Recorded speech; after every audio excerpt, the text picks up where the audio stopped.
Find out how Japan's most bizarre secret weapon, thousands of paper fire balloons, reached the American mainland and killed the only civilian casualties on U.S. soil in World War II.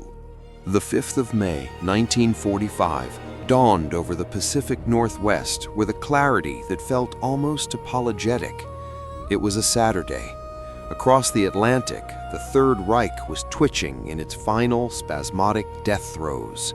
Berlin was a smoking ruin, and the ink was poised to dry on instruments of surrender.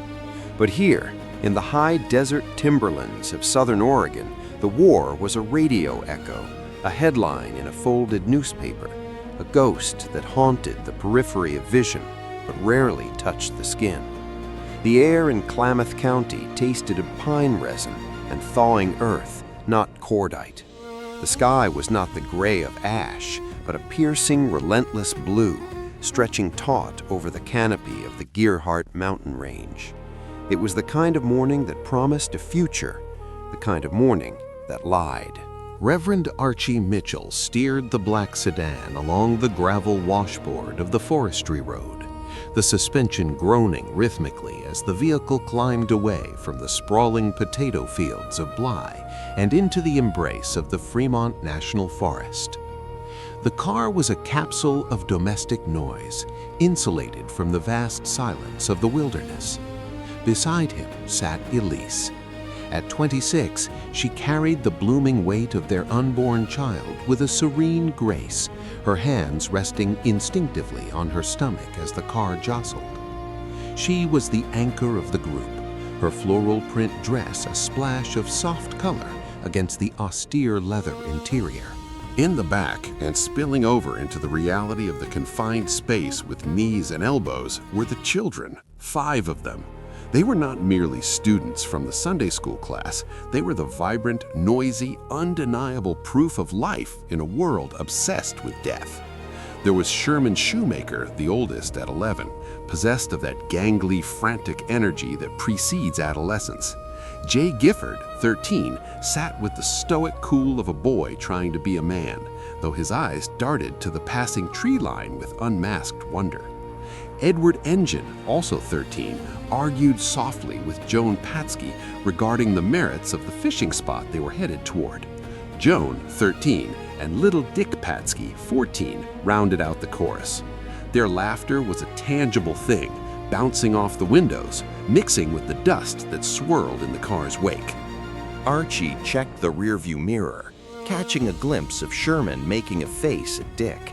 A small smile touched the Reverend's lips. He was 29 years old, a man of faith who believed in the order of things, in the protection of the innocent. He gripped the steering wheel, his knuckles pale. The war had taken so many, consumed entire generations in places he had only seen on maps. But not here, not in Oregon. Here the enemy was distance, or perhaps a harsh winter, but never a phantom falling from the stratosphere. The sedan crested a ridge and the road narrowed, hemmed in by the towering sentinels of ponderosa pines. These trees were ancient, their bark fitting together like puzzle pieces of burnt orange and black, their needles forming a thick, muffling carpet on the forest floor. The light here was different, filtered, church-like. Shafts of sun pierced the canopy, illuminating dust motes that danced in the stagnant air. It was a landscape of deep shadows and blinding highlights, a visual language of extremes. If one were filming this moment, the camera would linger on the ordinary details, establishing the sanctity of the mundane before its violation. The chrome of the door handle, the wicker texture of the picnic basket wedged between the seats, the specific uneven hum of the engine. The group had decided on a picnic. It was a celebration of nothing in particular, merely the joy of a spring Saturday and the promise of good fishing in Leonard Creek. "I think this is it, Archie," Elise said, her voice cutting through the chatter. She pointed toward a clearing that opened up to their right, a flat expanse of needle-strewn ground bordered by a dense thicket of younger pines and white firs. It was secluded. Perfect. Archie slowed the car, the gravel crunching loudly as he pulled onto the shoulder. "It looks as good a place as any," he agreed, turning off the ignition. The silence that rushed in to fill the void left by the engine was immense. For a heartbeat, there was no sound but the ticking of the cooling metal and the wind sighing through the upper branches. Then the doors burst open. The children spilled out like water from a breached dam, their energy instantly expanding to fill the open space. They ran not because they had somewhere to go, but because their legs demanded it. Sherman and Jay immediately began scouting the perimeter, picking up sticks, tossing pine cones. Elise stepped out more slowly, arching her back and taking a deep breath of the thin, crisp air. "Smell that, Archie?" she asked, turning to him as he walked around to open the trunk. "It smells like peace." Archie smiled, lifting the picnic basket and the fishing gear. "It smells like pitch and dirt, Elise, but I know what you mean." He set the basket down on a flat rock. "You kids stay close," he called out, his voice sounding thin in the vast acoustic hall of the forest. "Don't go past the creek." "We won't," Joan shouted back, already disappearing behind a copse of trees with Dick and the others. Archie watched them go, a vague, protective instinct twitching in his chest, but he suppressed it. They were safe. They were miles from anything dangerous. He turned back to the car to retrieve the blanket. The scene was idyllic, a Norman Rockwell painting brought to life in the American West. But the lens of history is cruel. It zooms in not on the joy, but on the anomaly. While Archie wrestled with the blanket and Elise began unpacking the sandwiches, wax paper crinkling softly, the children had found something. It was about 100 yards away, snagged in the lower branches of a tree and spilling onto the forest floor. It didn't belong. In a world of browns and greens, this object was a stark, dirty white. A large, collapsed balloon, the fabric strange and textured, like heavy paper bonded together. It looked like a giant, deflated jellyfish stranded on a beach of pine needles. Ropes dangled from it, tangled and chaotic, leading to a carriage of metal and wood that sat ominously still on the earth. "Hey, look at this!" someone shouted. It was likely Sherman. The voice carried a thrill of discovery, the same tone used for a snakeskin or an interesting rock. Archie looked up from the car. He saw the children clustered together in the middle distance, heads bowed over something on the ground. He couldn't see what it was, only the white fabric billowing slightly in a sudden draft of wind. A chill, unrelated to the temperature, pricked the back of his neck.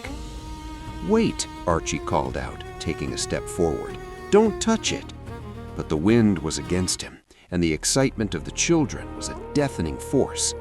They were drawn to it, moths to a strange, pale flame. They saw a novelty. They saw a weather balloon, perhaps, or a downed aviator's chute. They did not see the Empire of Japan. They did not see the culmination of a desperate intercontinental Hail Mary, the Fu-Go weapon, a balloon bomb launched from the beaches of Honshu, carried by the jet stream, a phenomenon barely understood at the time, across 5,000 miles of ocean to land here, silently, in the Oregon woods. It was a ghost weapon designed to ignite forest fires and spread panic. It was a mechanism of terror, resting dormant in the Sunday school grass. Elise, hearing the tone in Archie's voice, had stopped unpacking. She looked toward the children, then back at Archie. "What is it?" she asked. "I don't know," Archie said. He started to jog. "Stay back, Elise." The distance was too great. The timeline was too compressed. We enter the moment of tragedy, not with a scream, but with a click. One of the children, perhaps trying to free the strange object from the branches, or perhaps just investigating the metallic wren of the carriage, shifted the mechanism. The anti-handling device, a simple, brutal logic of gravity and chemistry, engaged. Archie was 40 yards away when the world ended. There was no cinematic buildup, no rising score. There was simply a flash, a harsh magnesium-white tear in the fabric of the afternoon, followed instantaneously by a concussion that knocked the wind out of the sky. The sound was not a bang, it was a physical blow, a thunderclap that originated from the earth itself. Dirt, pine needles, and shrapnel erupted outward in a violent, expanding sphere. The explosion ripped through the serenity of Gearhart Mountain with a savagery that defied comprehension. It was a sound that didn't belong in these woods, a sound of industrial warfare, of trench and mortar. Archie was thrown to the ground. The shockwave washed over him, hot and smelling of sulfur and ozone. He lay there for a second, or an hour, time having lost its meaning. The ringing in his ears was absolute, a high-pitched scream that drowned out all other senses. He pushed himself up, his hands scraping against the gravel. The world was tilting. Dust hung in the air, a thick, choking fog that obscured the sun. "Elise?" he croaked. He couldn't hear his own voice. He scrambled to his feet, stumbling, running toward the cloud of smoke that now marked the spot where the children had been standing. "Elise! Sherman!" The smoke was acrid, yellow-gray. It tasted of burning rubber and pulverized rock. As he ran into the haze, the silence began to fracture. He expected screaming. He prayed for screaming. Screaming meant life. Screaming meant pain, and pain was a symptom of survival. But there was no screaming.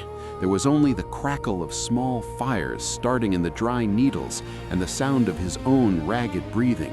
He reached the crater. It was small, surprisingly small for the noise it had made, but the devastation was total. The idyllic picnic scene had been inverted.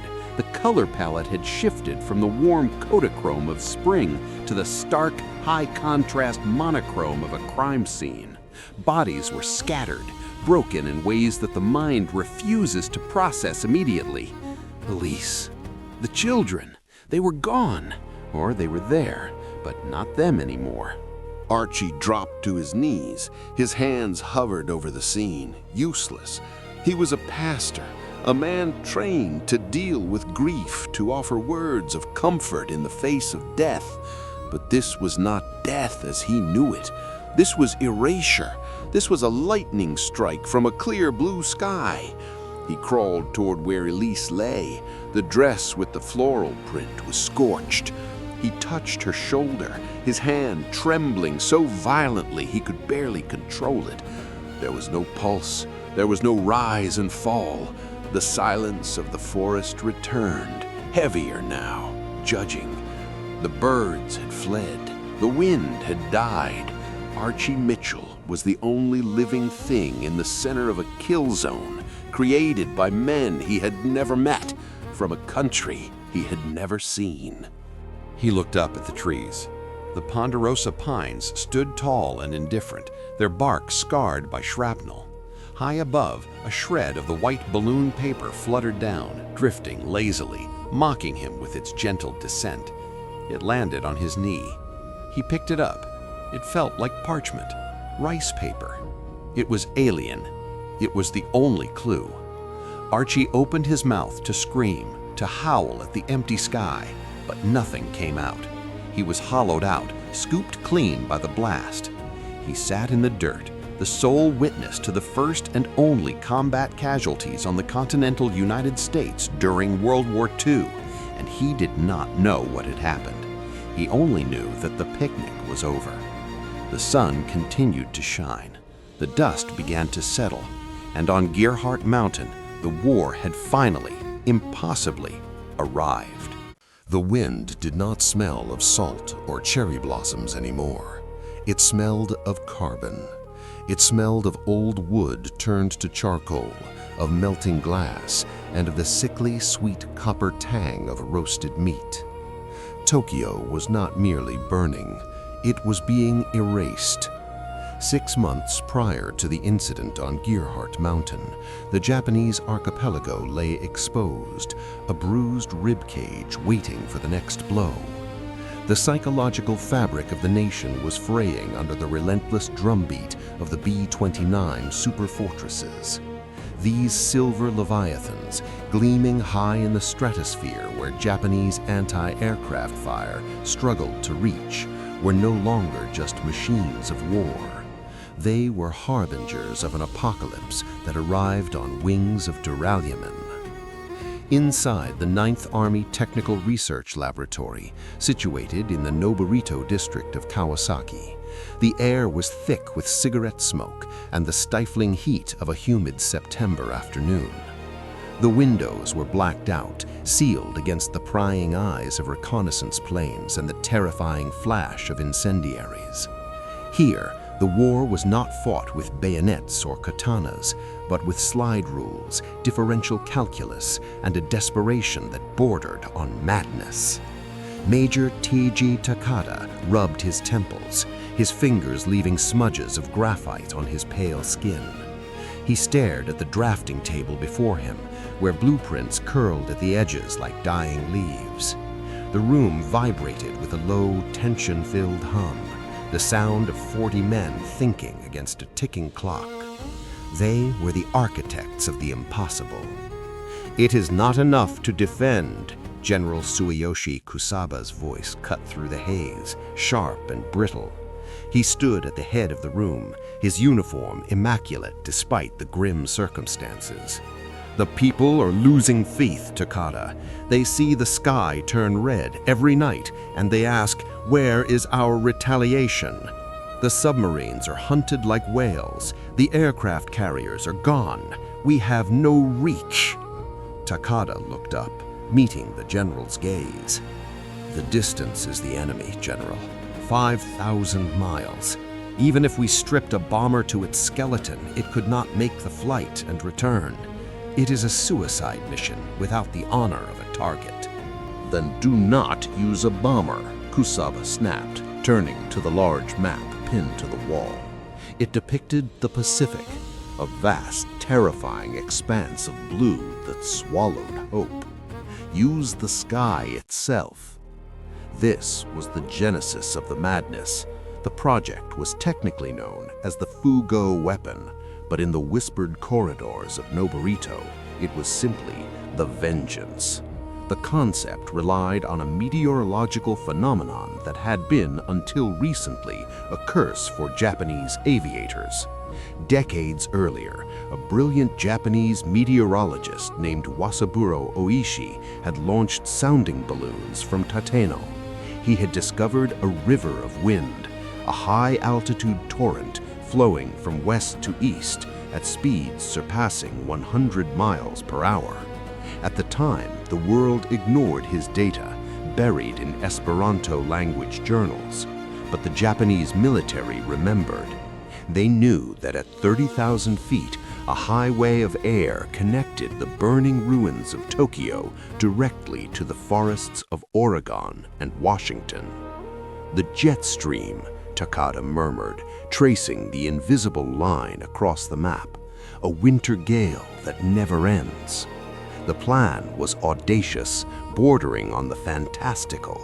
They would launch balloons, thousands of them, silent, unmanned, ghostly spheres drifting across the ocean, carried by the jet stream. They would take 3 days to cross the Pacific, and when they arrived, they would drop fire. But the physics of the Vengeance were cruel. "The gas volume is the primary issue, Major," said Dr. Tatsuo, the lead engineer. "Hydrogen is a fickle creature. In the day, the sun heats the gas. It expands, the balloon rises.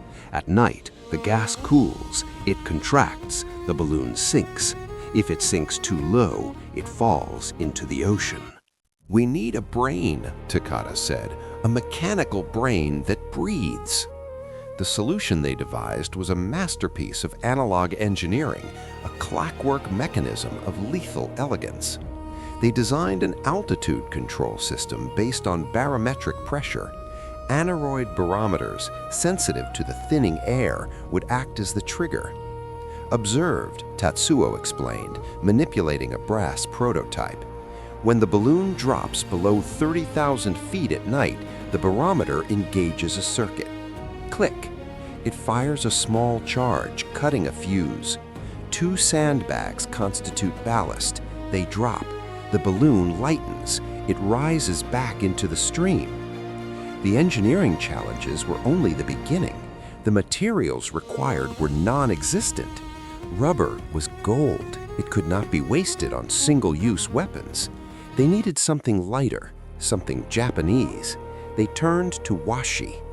Across the hall, the laboratory had commandeered the production of kozo bushes. In theaters and gymnasiums across the Kanto Plain, hundreds of teenage schoolgirls were conscripted not to hold rifles, but to paste paper. Takata had visited one of these production sites. The smell of konnyaku paste was overpowering. He watched as the girls, their fingers raw and stained, laminated layers of thin, durable paper together. They were building the skins of the leviathans. The first prototypes were disasters. They recalled the test at Ichinomiya Beach. The gray surf had pounded the shore. The balloon, a 33-foot sphere, had inflated with a groan. "Release!" the command had come. The balloon surged upward, then the altitude control mechanism jammed. The ballast did not drop. The sphere wallowed in the lower atmosphere before plunging into the sea just a mile offshore. It looked like a drowned jellyfish. Kusaba had turned away in disgust. "Fix it, or find a way to fly there yourself, Major." Back in the lab, under the glare of the electric bulbs, the pressure mounted. The team worked in shifts, sleeping under their desks. They refined the aneroids. They recalibrated the battery fluid to withstand the freezing temperatures of the stratosphere. They designed the payload, a cluster of incendiaries and a single 15-kilogram high-explosive anti-personnel bomb.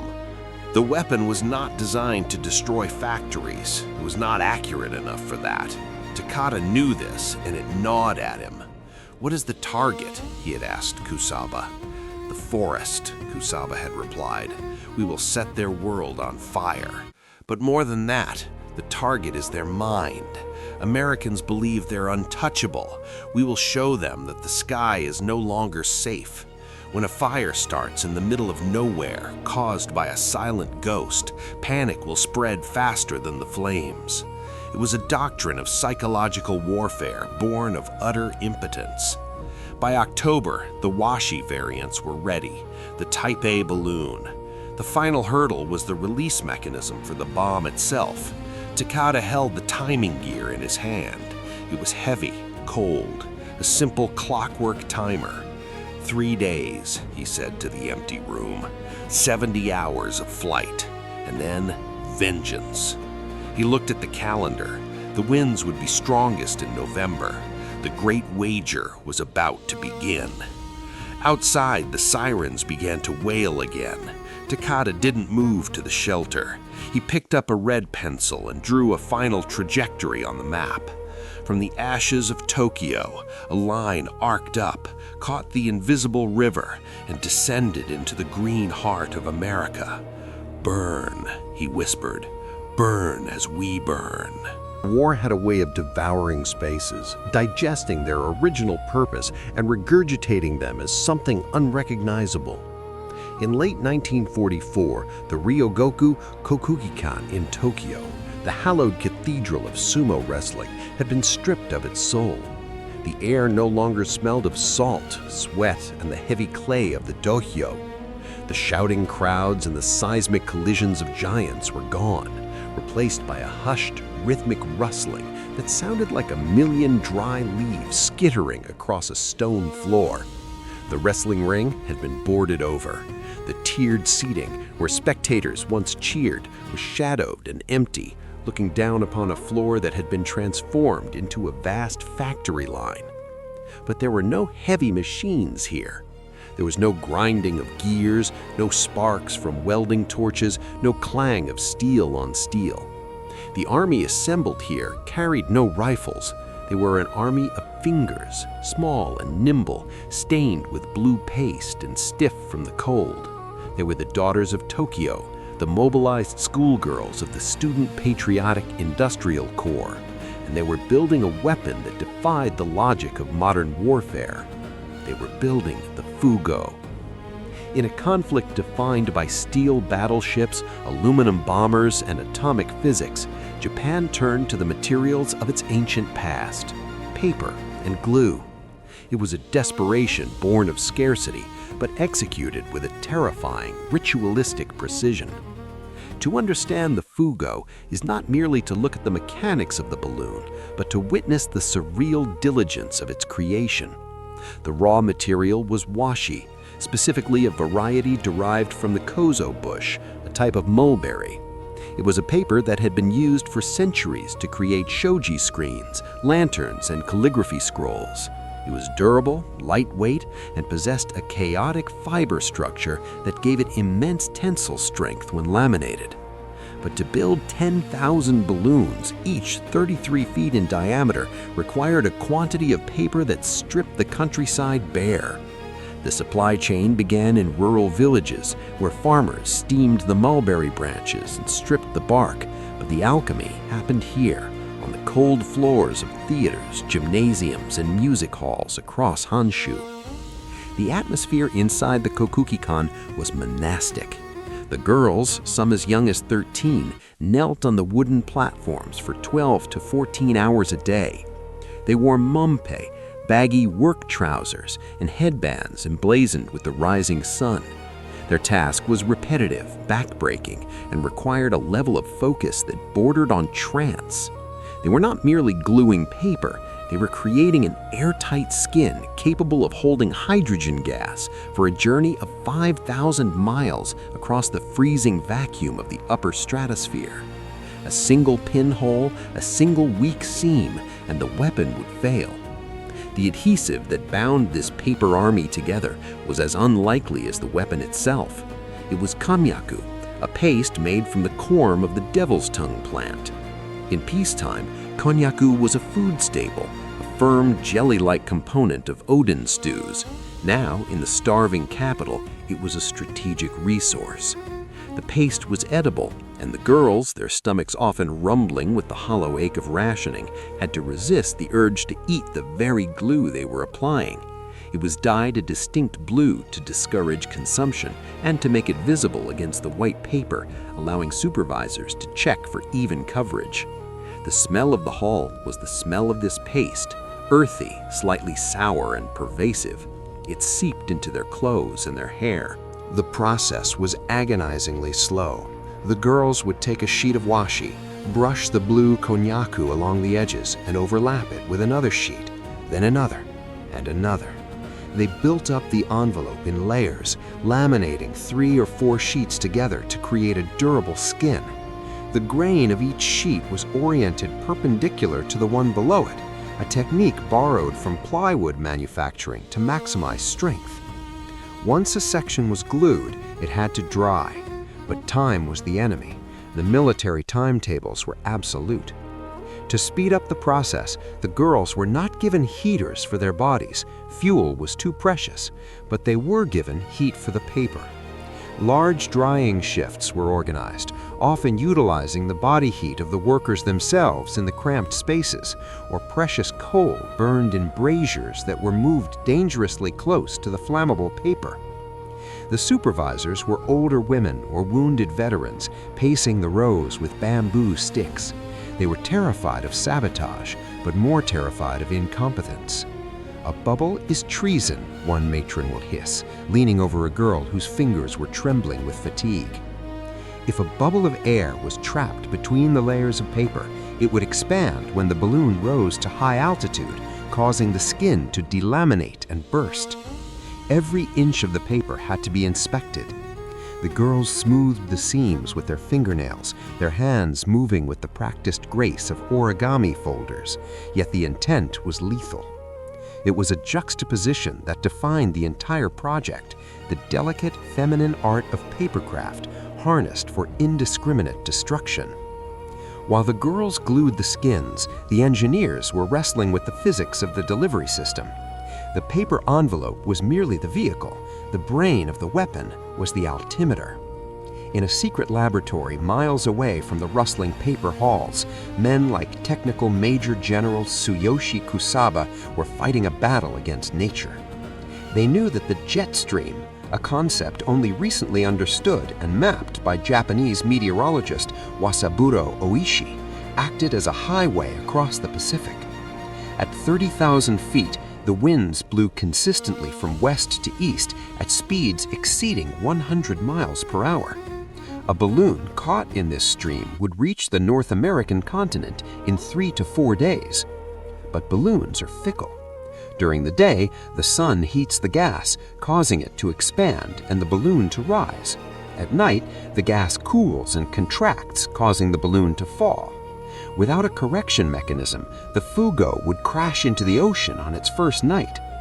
The solution was a masterpiece of mechanical engineering, resembling a clockwork sculpture more than a bomb sight. It was an aluminum wheel from which hung a series of sandbags. At the center was an aneroid barometer sensitive to atmospheric pressure. If the balloon dropped below 30,000 feet, the barometer would close an electric circuit. A small charge of gunpowder would detonate, severing the rope holding one of the sandbags. The ballast would fall, the balloon would lighten, and it would rise back into the stream. This cycle would repeat, rising by day, falling by night, dropping ballast to compensate, hopping across the Pacific like a stone skipping over a pond. The genius of the design lay in its finality. The mechanism was calibrated to count the drops. When the last sandbag was gone, the next trigger would not release ballast. It would release the weapon K-load, incendiary bombs filled with thermite and a 33-pound anti-personnel fragmentation bomb. And then the final trigger, a self-destruct charge that would ignite the hydrogen and incinerate the paper evidence, leaving nothing but mystery in the American forests. Back in the sumo hall, the scale of the endeavor became apparent only when the first test inflations began. This was the moment the girls feared and revered. The wooden platforms were cleared. The vast, flat quilts of glued paper were dragged to the center of the hall. Hoses were attached. Slowly, hissing like an awakening dragon, the envelope began to fill. It rose from the floor, unfolding its creases, expanding until it blotted out the ceiling lights. It was immense. 33 feet in diameter meant a structure as tall as a 3-story building. In the gloom of the blackout curtained hall, the white sphere glowed with a spectral luminescence. It dwarfed the girls who had made it. They stood back, necks craned, looking up at the monster they had birthed from mulberry bark and vegetable paste. It was beautiful in a haunting, terrible way. It looked like a captured moon. The seams they had painstakingly glued appeared as faint veins running across the surface. Engineers walked beneath it, holding lanterns, checking for leaks. The silence in the hall was absolute, save for the creaking of the ropes and the gentle shifting of the sphere in the draft. For many of the students, this was the first time they truly grasped the magnitude of their work. They were not making toys. They were not making clothes. They were making leviathans. And yet, the purpose remained abstract. They were told these were wind ships that would strike a blow against the enemy. But how? A paper ball? The propaganda officers spoke of fire raining down on American cities, of panic and terror. But for the girl with the blue-stained fingers and the empty stomach, the reality was just the paper, the endless, infinite paper.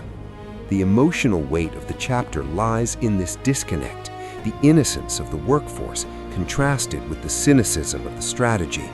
The Japanese High Command knew these balloons were inaccurate. They couldn't aim for a factory or a base. They were aiming for a continent. They were aiming to set the forests of the Pacific Northwest on fire, to divert American resources, and to inflict psychological terror. They were weaponizing the wind and the hands of children. As the chapter closes, we see the finished balloons being folded. The air is pressed out of them. They're wrapped in canvas and loaded onto trucks under the cover of darkness. The girls watch them go, rubbing their sore hands, ready to start the next batch. They do not know that they have just built the first intercontinental weapon system in human history. They only know that the glue is cold, the paper is sharp, and the war is forever. The camera lingers on a single drop of konnyaku dried on the floorboards of the sumo hall, a tiny indelible mark of the paper army before fading to the black of the Pacific night. The wind was not merely moving air. It was a geological force, a river of unprecedented violence flowing through the upper atmosphere, unseen and, until recently, entirely misunderstood. Above the Japanese archipelago, the winter jet stream howled at speeds exceeding 200 miles per hour, a serpentine beast of kinetic energy that circled the globe. For centuries, it had existed in the silent cold of the stratosphere, a secret of the planet's mechanics. Now, in the desperate twilight of 1944, it was to be weaponized. On the eastern coastline of Honshu, the darkness was absolute. The blackout regulations were strictly enforced, turning the jagged edge of the land into a void against the slightly lighter gray of the Pacific Ocean. But within the hidden launch sites at Nakoso, Ichinomiya, and Otsu, the night was alive with the suppressed energy of 1,000 men working in hushed urgency. It was November, and the bite of the winter frost was already settling into the sand, stiffening the boots of the soldiers and cracking the skin on their knuckles. They moved like shadows within shadows, their forms outlined briefly by the shielded red glow of tactical flashlights. The air smelled of salt spray, ozone, and the distinct chemical tang of hydrogen gas. Lieutenant Hiroshi Tanaka stood on the elevated berm of the launch pad at Nakoso, his gloved hands gripping the railing until the leather creaked. Below him, the scene was one of industrial surrealism. The vast hangar doors had been rolled back, revealing the monstrous shapes within. They were the Fusen Bakudan, the fire balloons. Deflated, they looked like the shed skins of leviathans, heaps of rubberized washi paper that seemed to breathe as the wind gusted through the open bay. Tanaka checked his watch. The meteorologists had promised a window. The high-altitude charts, derived from radio sonde data that was becoming increasingly scarce, indicated that the Great Stream was dipping low, a conveyor belt aligning perfectly with the North American continent, 5,000 miles of ocean away. The order came down the line, a whisper that turned into a flurry of motion. Inflate. Prepare for release. The sound of the gas valves opening was a sharp hiss that cut through the low rumble of the surf. Hydrogen, the most volatile of elements, began to flow into the envelopes. This was the most dangerous phase. A spark, a discharge of static electricity from a wool sweater, a metal buckle striking concrete, any of it could turn the launch site into a crater. The men worked with a terrified reverence, grounding themselves constantly, moving with deliberate slowness despite the urgency of the schedule. As the gas filled them, the balloons began to rise from the concrete floor. They were magnificent and terrifying, 33 feet in diameter, constructed from hundreds of sheets of paper derived from the kozo bush, glued together by the fingers of schoolgirls in theaters far removed from this cold beach. As they swelled, they took on a ghostly pallor. In the desaturated moonlight, they looked like giant pearls, or perhaps skulls, hovering above the dark earth. The suspension shrouds grew taut, snapping into place with dull thuds. Tanaka watched as the ground crews wrestled the beasts out onto the launch apron. It required 30 men to handle a single balloon, holding the guide ropes, fighting the wind that sought to tear the fragile spheres from their grasp before the payload could be armed. The wind on the ground was gusty, treacherous. A balloon would lurch sideways, dragging 3 men through the sand before they could dig their heels in. "Steady! Hold the line!" a sergeant barked, his voice snatched away by the gale. Clear the area! The signalman waved a red lantern. The holding mechanism, a heavy clamp anchored to the concrete, was engaged. The soldiers stepped back, their faces turned upward, watching the white sphere tugging at the earth, desperate to leave. The countdown was not spoken, it was felt. The meteorological officer raised his hand, watching the anemometer. The surface wind dipped slightly. Release! The lever was thrown. There was a mechanical clunk. a sound of metal parting from metal. For a heartbeat, Unit 204 did not move, as if checking to see if it was truly free. Then, with a silent, accelerating rush, it leaped into the sky. It did not float lazily, it rocketed upward, shedding the heavy friction of the lower atmosphere. Tanaka tilted his head back, watching it diminish. It was joined by another and another, a fleet of white specters rising from the darkness of Japan. Within seconds, they were swallowed by the low cloud deck, vanishing from the world of men. The narrative leaves Lieutenant Tanaka on the beach, his feet numb, looking at an empty sky, and shifts its focus upward, following Unit 204. The ascent is violent. The balloon punches through the cloud layers, buffeted by turbulence. Rain lashes against the waterproofed paper, drumming a rhythm on the taut skin. But as it climbs past 10,000 feet, the rain turns to ice, coating the shrouds in a thin, glittering rime. It continues to rise, 15,000 feet, 20,000 feet. The air thins, the turbulence begins to smooth out, the chaotic buffeting of the lower troposphere gives way to a laminar flow. At 30,000 feet, Unit 204 pierces the tropopause and enters the sanctuary of the jet stream. Here, the world changes. The violence of the ascent is replaced by a terrifying, majestic silence. The balloon is now moving at 150 miles per hour relative to the ground. But because it is moving with the wind, the air around it is perfectly still. It hangs suspended in a void. There is no sound of wind, no rustle of paper. It is a fixed point in a moving river. The clouds are far below now, a jagged floor of white illuminated by the moon. Above, the sky is not black, but a deep, bruising purple, fading into the infinite vacuum of space. The stars are hard, unblinking diamonds, burning with an intensity never seen from the surface of the Earth. Unit 204 is a lonely voyager in a realm where life is impossible. The temperature plummets to 50 degrees below zero. The hydrogen inside the envelope contracts, the sphere shrinking slightly, the skin wrinkling like that of an old man. This is the first test. As the gas cools and loses lift, the balloon begins to sink. It drifts down, heavily, toward the dark ocean miles below. But the machine is awake. The aneroid barometers, sensitive to the increasing air pressure of the lower altitude, expand. An electrical contact touches a metal plate. A circuit closes. On the aluminum ring of the chandelier, a small charge detonates.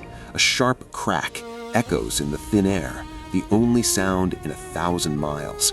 A sandbag is released. It falls away, tumbling into the abyss, destined to dissolve into dust before it ever hits the water. Relieved of the weight, Unit 204 slows its descent, stabilizes, and then begins to rise again, seeking the equilibrium of the stream. It is a breathing cycle that will repeat for days. Rise in the heat of the sun, sink in the cold of the night, drop ballast to survive. The days pass in a hypnotic isolation. The sun rises, a blinding arc of welding torch white that sears the side of the balloon. The gas expands, the balloon swells tight and drum hard. It soars higher, reaching 38,000 feet. The pressure relief valve hisses, venting excess hydrogen to prevent the envelope from bursting. The wind that swept across the northern plains of Montana in November 1944 did not howl, it whispered. It was a low, sibilant sound, a friction of cold air against the dry, brittle skeletons of sagebrush and wheat stubble that poked through the early frost.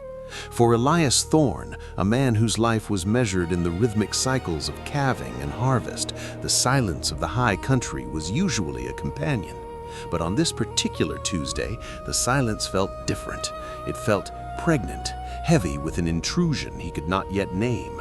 The war was a distant thunder, a nightmare playing out in newsreels and crackling radio broadcasts from places with names he couldn't pronounce: Saipan, Peleliu, Leyte Gulf. Here, under the vast, indifferent dome of the big sky, the war was supposed to be a ghost, not a guest. Elias adjusted the brim of his battered Stetson, his breath pluming in the frigid air like steam from a locomotive. He was checking the north fence line, a ritual of maintenance that grounded him. The horse beneath him, a roan mare named Bess, huffed and sidestepped, her ears pinning back. Animals knew before men did. They felt the disturbance in the ether. Elias calmed her with a gloved hand on her neck, squinting against the pale, watery sunlight that offered no warmth. Then he saw it. It was not a machine. It did not look like the gleaming aluminum of the bombers he saw in the papers.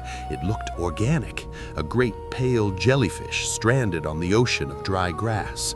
It was draped over a stand of lodgepole pines near the creek bed, the fabric, if it was fabric, billowing softly in the draft. It was white, or an off-white that looked like old parchment, stained with the gray of the weather.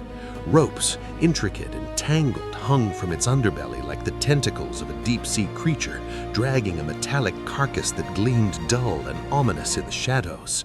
Elias urged the mare forward, but she refused, planting her hooves.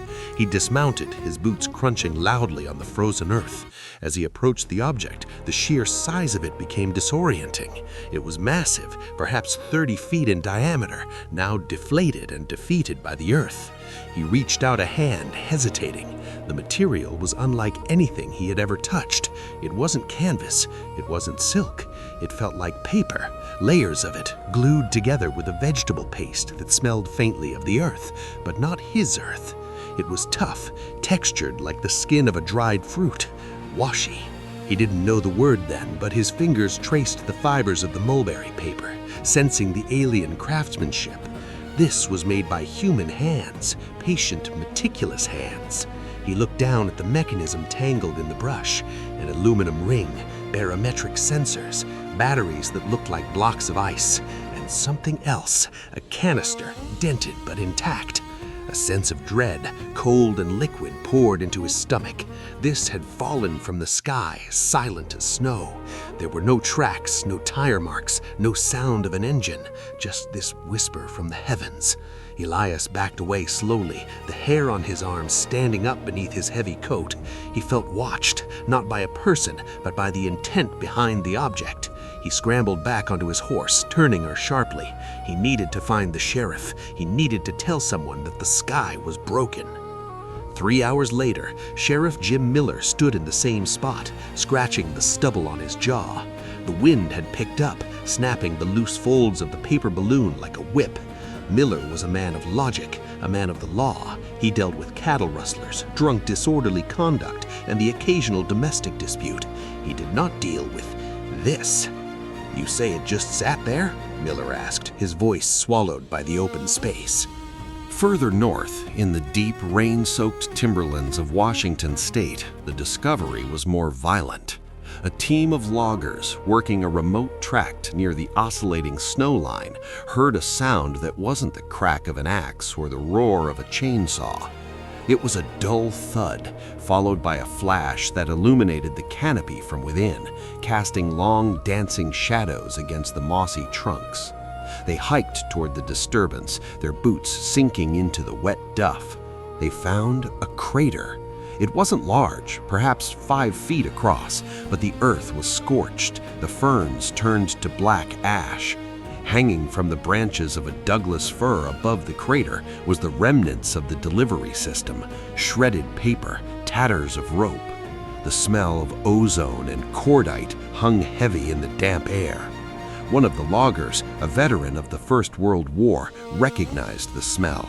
"High explosives," he grunted, spitting a stream of tobacco juice into the blackened soil. "Someone's shelling us." But there was no artillery, no whistle of incoming fire, just the silent trees and the weeping gray sky. They poked through the debris and found a shard of metal. It was part of an incendiary casing. The forest, wet as it was, hadn't caught fire, but the men looked at each other, the realization dawning on them. If this had happened in August, when the needles were dry as kindling, the whole mountain would be a torch. They were standing in a potential inferno. The invisible enemy was trying to burn the continent down. In Washington, D.C., the Puzzle pieces were arriving in cardboard boxes and classified envelopes, landing on the desk of Colonel Robert Baxter within the labyrinth of military intelligence. Baxter was a tired man. His eyes were rimmed with red, his skin pallid from too many hours under fluorescent lights. The map on the wall behind him was usually focused on the European theater or the Pacific island hopping. Now, a new map had been rolled out, covering a side table. It was a map of the western United States and Canada. It was beginning to look like a pin cushion. Pins of different colors marked the incidents: red for an explosion, blue for a recovery of an intact balloon, yellow for a sighting. They were scattered everywhere, from the Yukon to Mexico, from the coast to Michigan. At first, Baxter had dismissed the reports: hoaxes, weather balloons gone astray, hysteria. But the physical evidence was undeniable. He held a piece of the control mechanism in his hand, an aneroid barometer, beautifully calibrated. It was designed to regulate altitude, to drop ballast sandbags when the balloon dipped too low, keeping it in the jet stream. The jet stream, that was the key. They had discovered that the Japanese had mapped the high-altitude air currents, the river in the sky that flowed west to east with incredible speed. They were riding the wind. Baxter looked at the special agent from the FBI sitting across from him, a man named Sterling who looked as if he had been carved out of granite. "It's ingenious," Baxter admitted, hating the admiration in his voice. "And it's desperate. They're throwing bottles into the ocean, hoping one hits a ship. But these bottles are filled with thermite and anti-personnel bombs." Sterling didn't smile. "The public doesn't know, Colonel. The local sheriffs are confused. The press is asking questions. What do we tell them?" Baxter stood up and walked to the window, looking out at the gray Capitol. "We tell them nothing," he said. "If the Japanese know these things are arriving, they'll launch thousands more. They need confirmation. They're listening to our radio, reading our papers. If we report the landings, we are acting as their spotters." Sterling nodded slowly. "And if one lands in a schoolyard? If people die?"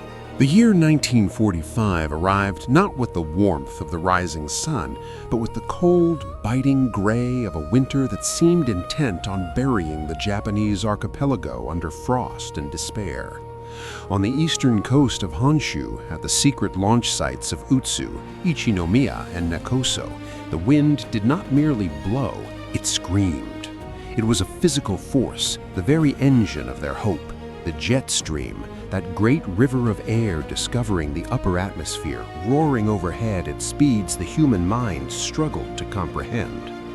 For the men of the Special Balloon Regiment, this wind was their last ally, the only remaining bridge across the vast, hostile expanse of the Pacific Ocean. But down on the ground, in the mud and the freezing rain, the wind felt less like an ally and more like a ghost, haunting them with the impossibility of their task. Major Takada stood inside the command bunker at Utsu, the concrete walls sweating with condensation. The air was thick with the acrid smell of cheap tobacco and the metallic tang of ozone from the radio equipment. He watched the grand pendulum of the clock on the wall, its rhythmic ticking sounding like a hammer striking a coffin nail. Tick, tock, tick, tock. Each second was a balloon drifting further away. Each second was a prayer whispered into a hurricane. Outside, the launch crews were preparing the final batch of the night. The process had become a grim ritual, stripped of the patriotic fervor that had accompanied the first launches in late 1944. There were no cheers now, no banzai salutes, just the grunts of malnourished men wrestling with the massive envelopes of rubberized silk and washi paper. The balloons, fully inflated, stood 33 feet in diameter, looming in the darkness like pale spectral moons tethered to the earth. They were marvels of engineering, born from desperation and genius. The paper, crafted by the delicate hands of schoolgirls in theaters turned into factories, was laminated with konnyaku paste to hold the hydrogen. The chandelier of equipment hanging beneath, The intricate system of altimeters, battery boxes, ballast sandbags, and incendiary bombs was a clockwork masterpiece designed to keep the weapon alive for 3 days and 3 nights, riding the undulating waves of the jet stream until it reached the forests of North America. Takada knew every screw, every valve, every gram of sand in those ballast bags. He knew the mathematics of the flight better than he knew the faces of his own children, whom he hadn't seen in months. But mathematics, he was learning, was a cold comfort when faced with the silence of the void. "Any report from the monitoring station?" Takada asked, his voice rasping from lack of sleep. He didn't turn to face his subordinate. He kept his eyes on the window, watching the shadowy forms of the balloons swaying violently in the gale. Lieutenant Sato, a young man whose uniform hung loosely on his gaunt frame, shook his head. "No, Major. The radio room reports only static. Atmospheric interference is high tonight." "Static," Takada repeated, the word tasting like ash. 10,000 balloons, Sato. We have built 10,000 of these ghosts. We have launched thousands, and the only answer we receive is static." This was the crux of their torment. The Fugo weapon was intercontinental warfare before the age of satellites, before the age of digital feedback. Once the launch crew released the tether, the balloon was gone. It vanished into the stratosphere, ascending to 30,000 feet, entering the jet stream's slipstream and racing toward America at 100 miles an hour. From that moment on, it ceased to exist for its creators. They could not track it. They could not steer it. The irony was supreme. At that very moment, hundreds of their balloons were actually making it. They were snagging in trees in Oregon. They were drifting over the badlands of South Dakota. They were startling farmers in Nebraska. The mechanism worked. The jet stream was faithful, but the loop was broken. The feedback never returned to the source. The Japanese were punching into a void, and the void absorbed the blow without a sound.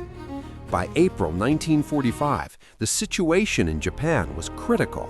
The firebombing of Tokyo had reduced vast swaths of the capital to ash. The industrial capacity of the empire was being strangled. General Kusaba was summoned to a final review meeting. The atmosphere was funereal. Men in ragged uniforms sat around a table that seemed too large for the diminishing scope of their world. "The production of hydrogen can no longer be sustained," the logistics officer stated flatly. "The transport lines from the chemical plants have been severed by air raids. We need the trucks for food distribution. We need the soldiers for the home defense." Kusaba looked at the map one last time. The red lines of the balloon trajectories now looked like scars. "And the results?" he asked, knowing the answer. "None, General. We have monitored the American press for 6 months. There is not a single confirmed report of a forest fire caused by our weapon. There is no panic. It is as if they never launched." The decision was made not with a shout, but with a heavy, resigned sigh. The order was typed out on poor quality paper. Cease all operations. Dismantle the launch sites. Scuttle the remaining equipment. The Fugo project, the world's first intercontinental ballistic weapon system, was dead. It was not killed by enemy fire. It was not destroyed by sabotage. It was starved to death by silence. At the Otsu launch site, Major Takada received the order on a rainy Tuesday. He walked out to the launch pad where a half-inflated balloon wallowed in the mud, half buried like a dying jellyfish. He ordered the men to release the gas. The hissing sound was mournful, a long exhalation of the weapon's spirit. Soldiers began to dismantle the delicate chandeliers, smashing the barometers they had once treated like jewels. They ripped the washi paper, the paper that schoolgirls had pasted together with their own tears and blood, and burned it in great heaps. The smoke drifted out over the ocean, black and thick, contrasting with the invisible purity of the hydrogen that had once lifted them. Takada watched the fire. He felt a profound sense of waste, not just of materials, but of intellect, of hope. They had reached across the world, touched the sky, and found nothing but emptiness. The tragedy of the moment was compounded by a truth Takata would never know in his lifetime. As the smoke from the burning balloons rose into the gray sky of April, a tragedy was unfolding in the mountains of Oregon. A woman named Elsie Mitchell and 5 local children were on a Sunday picnic. They found a strange white object in the woods, a balloon, one of Takata's ghosts. Curiosity, innocent and fatal, drew them in. A kick, a pull, a shift in the mechanism, and the anti-handling device detonated. 6 Americans died, the only casualties of the Fugo campaign on the U.S. mainland. They died weeks after the Japanese had decided the project was a failure. They died because the weapon had worked, but the silence had convinced its creators otherwise. The chapter closes with a visual of the dismantling. The camera lingers on the debris scattered on the Japanese beach. A broken altimeter lies in the sand, its needle stuck. The wind continues to blow, relentless and indifferent. The ocean churns, dark and foreboding. The silence returned to Gearhart Mountain, not immediately, but with the slow, deliberate creeping of the seasons. After the thunderous crack that shattered the stillness of that May morning in 1945, after the frantic shouts of Archie Mitchell, after the arrival of the grim-faced military personnel who cordoned off the woods, and after the bodies of Elsie and the 5 children were carried away from the pine needles and the dust, the forest began the long work of reclaiming its own. But this was a different kind of silence than the one that had existed before. It was no longer the innocent quiet of an untouched wilderness, simply waiting for the logger's saw or the hunter's boot. It was a heavy, pregnant silence, a silence that held a secret. For months, the trees stood as the only true witnesses to the tragedy, their bark scarred by shrapnel, their roots drinking from soil that had been briefly, violently disturbed. The war was ending. Far away across the Pacific, the empire that had launched the paper's fears was crumbling under a rain of fire far more devastating than anything the Fugo balloons had managed to deliver. The atomic clouds over Hiroshima and Nagasaki signaled the definitive, horrific conclusion to the global conflict, overshadowing every other narrative, every other sorrow. In the face of such overwhelming geopolitical shifts, the incident in Bly, Oregon remained a classified footnote, a ghost story whispered among locals, but officially denied by the powers that be. The Office of Censorship, which had so effectively smothered the news of the balloon bombs to deny the Japanese High Command any intelligence on their effectiveness, maintained its grip until the surrender was signed, sealed, and absolute. It was only then, in the cooling embers of the post-war world, that the truth was allowed to trickle out. It did not come as a flood. There were no ticker-tape parades for the victims, no national days of mourning. Instead, the story emerged in the back pages of newspapers, a curiosity of the war that was already fading into history. Japanese balloon killed 6 in Oregon, read the headlines, small and stark against the news of Reconstruction and the returning troops. The American public, exhausted by years of death tallies and battle maps, paused briefly to read about the bizarre weapon, a weapon made of paper and potato paste carried by the jet stream, a silent assassin that had traveled 5,000 miles to kill a pregnant woman and 5 Sunday school students on a picnic. It seemed almost fantastical, a dark fairy tale amidst the industrial slaughter of the 20th century. But for the people of Bly, for the families of the victims, and for the timber crews who worked the Weyerhaeuser lands, it was no fairy tale. It was a jagged, unhealed wound. The post-war era brought a desire for normalcy, a hunger to pave over the trauma with the prosperity of the 1950s. New cars, new suburbs, new appliances. The American dream was being manufactured at a fever pitch. Yet, in the quiet corner of Lake County, the memory persisted. It persisted in the empty seat at the dinner table, in the nightmares of the Reverend Mitchell, in the hushed tones of the townsfolk when they passed the road leading up to the mountain. it became clear that silence, the very weapon used to defeat the balloons, could not be the only legacy of the victims. They needed a marker. They needed stone. The initiative to create the Mitchell Monument was born not of government mandate, but of local sorrow and corporate responsibility.